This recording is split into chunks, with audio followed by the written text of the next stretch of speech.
Halo semuanya, perkenalkan aku Dea Aprilia Larasati dari Prodi Ilmu Kelautan kelas 2B dengan NIM 105. Nah, materi yang akan kita bahas kali ini yaitu tentang sintaks. Yuk kita bahas. Sebelum ke materi yang utama, kita bahas terlebih dahulu tentang sintaks. Apa sih itu sintaks? Sintaks dalam bahasa pemrograman adalah aturan penulisan kode yang menentukan bagaimana instruksi harus disusun agar dapat dipahami dan dieksekusi oleh komputer. Tanpa mengikuti sintaks yang benar, program tidak akan bisa dijalankan, maka akan muncul yang namanya error. Nah, konsep dasar dari sintaks adalah sintaks bisa diibaratkan seperti tata bahasa atau grammar dalam pemrograman. Setiap bahasa pemrograman, terdapat Python, C++, Java, dan lain-lain, memiliki aturan sintaks yang berbeda, tetapi tujuannya sama, yaitu memberi struktur yang jelas pada kode. Sintaks memiliki beberapa fungsi penting, yaitu menentukan cara penulisan kode yang benar, membantu komputer memahami instruksi, menghindari kesalahan atau error, membuat kode terstruktur dan mudah dibaca. Sintaks juga memiliki struktur dasar, yaitu input, yaitu memasukkan data, proses pengelolaan data, dan juga output, yaitu hasil. Komponen dari sintaks yaitu keyword, kata kunci, identifier, variabel, tipe data, operator, simbol atau tanda baca, struktur kontrol, fungsi, ekspresi, statement atau pernyataan. Oke, di sini kita akan membahas sintaks dari Blogspot. Yang pertama, pastikan kita sudah ada aplikasi yang namanya RStudio. Nah, setelah kita dapat, di sini kita akan membuka yang namanya Web Anova untuk mencari Tidyverse, gzipper, dan rstatix untuk menginstal web-web tersebut. Sekarang kita salin. Dari ketiga ini kita salin. Kemudian kita masukkan ke RStudio-nya. Nah, setelah itu Tidyverse kita akan menginstal lewat tools, install page, kita tulis Tidyverse, install.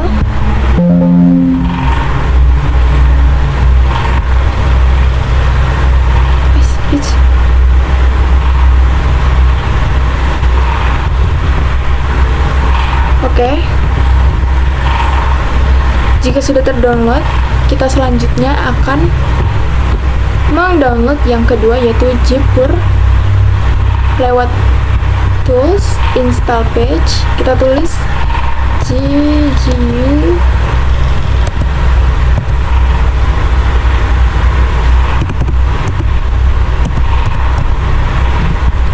Oke, kita install. Nah, oke, sudah terdownload. Selanjutnya kita akan mendownload yang rstatix. Sama halnya dengan sebelumnya, dengan tools, install page, kemudian rstatix, install. Oke, sudah terdownload semua. Jika di sini sudah ada tulisan download binary page are in, berarti sudah terdownload. Nah, kemudian kita run. Kemudian di selanjutnya ini kita akan isi dengan web yang ada di Anova tersebut. Kolom-kolom yang ada di web Anova seperti ini. Ini, kemudian ini seperti ini. Kita download, kita salin, kita pindahkan ke sini sampai sebanyak-banyaknya yang berada di web Anova. Oke, yang pertama kita akan bahas dari data plain grow. Apa itu data plain grow? Nah, data plain grow adalah dataset bawaan dari aplikasi R ini yang berisi 30 pengamatan baris mengenai hasil eksperimen pertumbuhan tanaman berdasarkan berat kering weight. Di bawah 3 kontrol, yaitu kontrol perlakuan pertama, perlakuan kedua.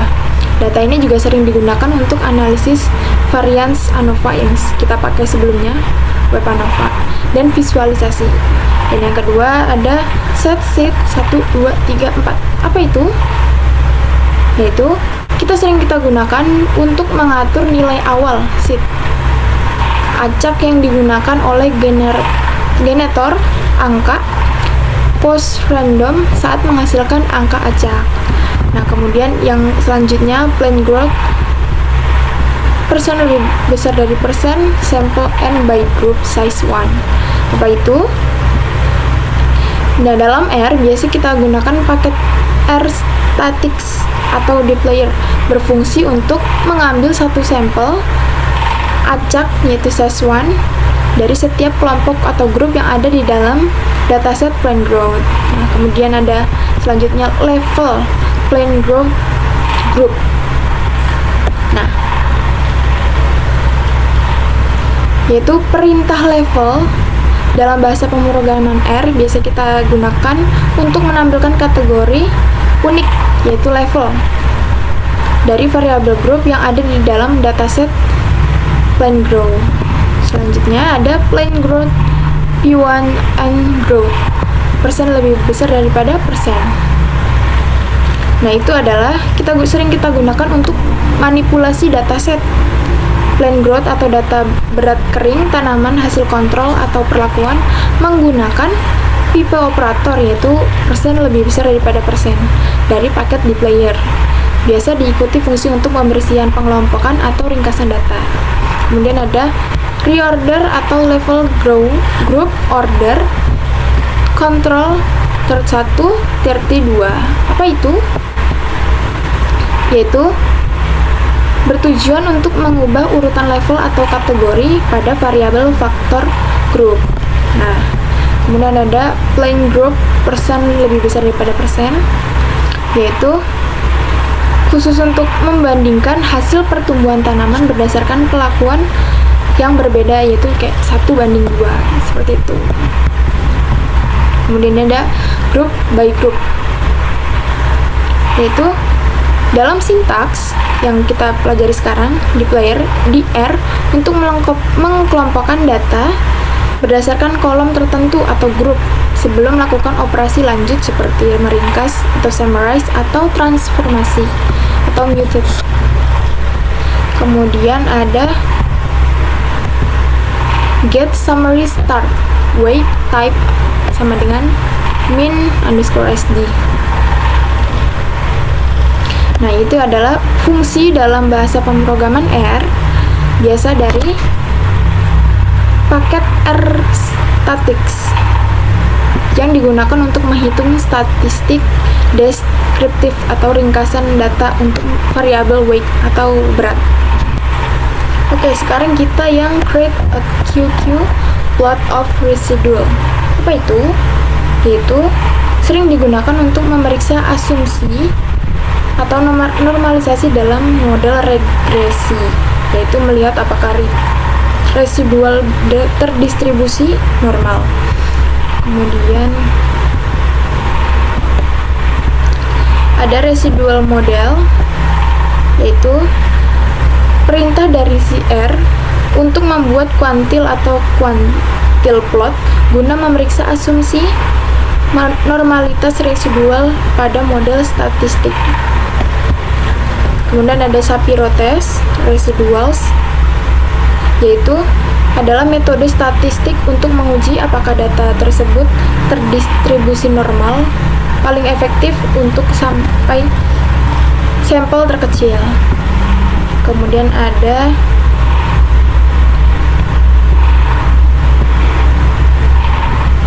plain growth, sama seperti yang sebelumnya kita bahas, ada group by group juga ada, Shapiro test juga sama sebelumnya, hanya berbeda pada normalitas Shapiro-Wilk pada variabel data ternama yaitu weight, berat. Kemudian ada ggplot, yaitu kita sering gunakan dalam bahasa pemrograman untuk membuat QQ plot atau kuantil plot guna memeriksa asumsi normalitas data.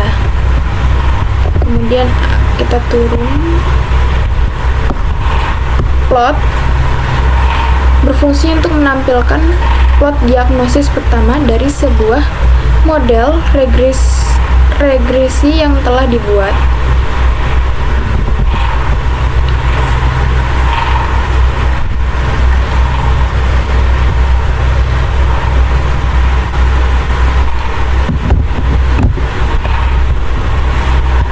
Dan masih banyak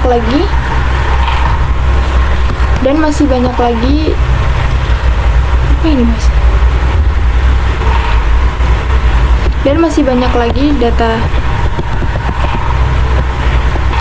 banyak lagi sintaks yang lainnya. Mungkin itu aja materi yang bisa aku sampaikan, semoga bermanfaat. Bye-bye.